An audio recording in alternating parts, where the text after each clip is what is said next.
اعوذ باللہ من الشیطان الرجیم بسم اللہ الرحمن الرحیم رب اشرح لی صدری ویسر لی امری واحلل عقدۃ من لسانی یفقہوا قولی۔ حیات الصحابہ رضی اللہ عنہم، حصہ اول، دعوت کا باب۔ حضرت مصعب بن عمیر رضی اللہ تعالی عنہ کا انفرادی دعوت دینا۔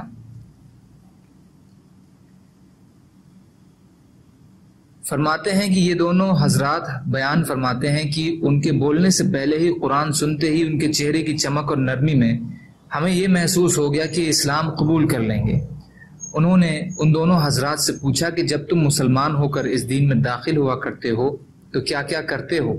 انہوں نے کہا غسل کر کے پاک ہو جاؤ اور اپنے دونوں کپڑوں کو پاک کر لو، پھر کلمہ شہادت پڑھو، پھر 2 رکعت نماز پڑھو۔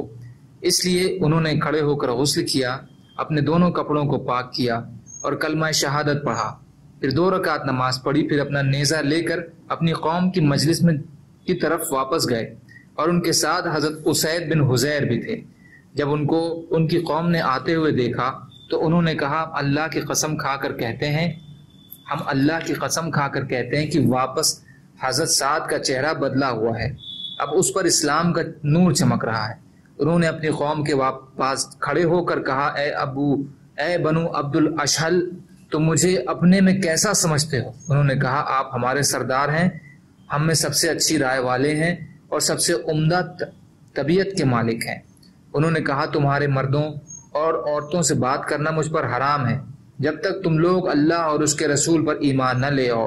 راوی کہتے ہیں کہ شام تک بنو عبد الاشہل کے تمام مرد و عورتیں مسلمان ہو چکے تھے، اور حضرت سعد اور حضرت مصعب دونوں حضرت اسد بن زرارہ کے گھر آ گئے اور ان کے یہاں ٹھہر کر دونوں اسلام کی دعوت دیتے رہے، یہاں تک کہ انصار کے ہر محلے میں کچھ نہ کچھ مرد اور عورتیں ضرور مسلمان ہو گئے، لیکن بنو امیہ بن زید، ختمہ، وائل اور واقف کے محلوں میں کوئی مسلمان نہیں ہوا۔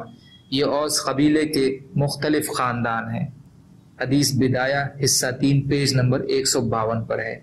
طبرانی نے اور دلائل النبوت میں ابو نعیم نے حضرت عروہ سے ایک لمبی روایت ذکر کی ہے جس میں یہ مضمون بھی ہے کہ حضور صلی اللہ علیہ وسلم نے انصار کے سامنے اسلام کی دعوت پیش کی اور وہ ایمان لائے، جیسے کہ امر انصار کے باب کے شروع میں آگے آئے گی۔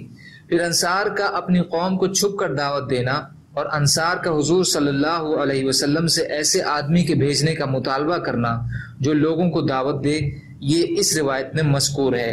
حضور صلی اللہ علیہ وسلم نے انصار کے پاس حضرت مصعب کو بھیجا، جس کا تذکرہ حضور صلی اللہ علیہ وسلم کے افراد کو اللہ اور رسول کی طرف دعوت دینے کے لیے بھیجنے کے باب میں آ چکا ہے۔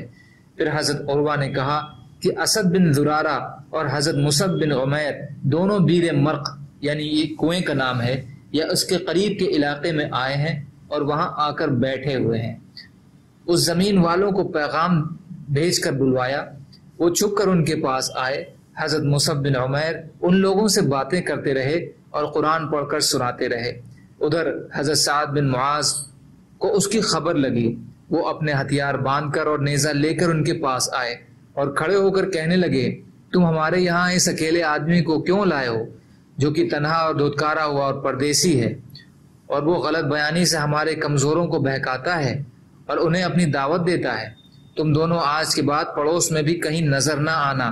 یہ سن کر یہ حضرات واپس چلے گئے۔ پھر دوبارہ لوگ بیر مرق یا اس کے آس پاس آ کر بیٹھ گئے۔ حضرت سعد بن معاذ کو ان کی دوبارہ خبر ملی تو انہوں نے آ کر ان دونوں کو پہلے سے کم سخت لہجے میں دھمکایا۔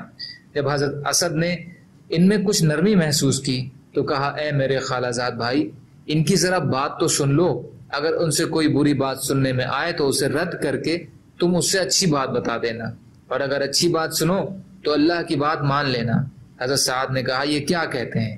حضرت مصعب بن عمیر نے حامیم والکتاب مبین یہ آیت پڑھ کر سنائی۔ حضرت سعد نے کہا میں تو جانی پہچانی باتیں ہی سن رہا ہوں، اللہ تعالیٰ نے ان کو ہدایت سے نواز دیا، لیکن انہوں نے اپنے اسلام کا اظہار اپنی قوم کے پاس واپس جا کر کیا اور اپنی قوم بنو عبد الاشہل کو اسلام کی دعوت دی، اور یہ بھی کہا اگر کسی بڑے یا چھوٹے کو کسی مرد یا عورت کو اسلام کے بارے میں شک ہو تو ہمیں اس سے زیادہ بہتر دین بتا دے اور ہم اسے قبول کر لیں گے۔ اللہ کی قسم اب تو ایسی بات کھل کر سامنے آ گئی ہے جس کی وجہ سے گردنیں کٹوائی جا سکتی ہیں۔ حضرت سعد رضی اللہ عنہ کے مسلمان ہونے اور ان کے دعوت دینے پر قبیلہ بنو عبد الاشہل سارا کا سارا ہی مسلمان ہو گیا، بس چند ناقابل ذکر آدمی اسلام نہ لائے۔ یہ انصار کا پہلا محلہ تھا جو سارا کا سارا مسلمان ہو گیا۔ آگے اسی طرح حدیث ذکر کی ہے جیسے کہ حضور صلی اللہ علیہ وسلم کا افراد کو اللہ اور رسول کی طرف دعوت دینے کے لیے بھیجنے کے باب میں گزر چکی ہے، اور اس کے آخر میں یہ ہے کہ پھر حضرت مصعب بن عمیر حضور صلی اللہ علیہ وسلم کی خدمت میں مکہ واپس چلے گئے۔ سبحان اللہ و بحمدہ، سبحانک اللہم و بحمدک، اشہد ان لا الہ الا انت، استغفرک و اتوب الیک۔ سبحان ربک رب العزت عما یصفون، وسلام علی المرسلین، والحمد للہ رب العالمین، برحمتک یا ارحم الراحمین، لا الہ الا اللہ محمد رسول اللہ۔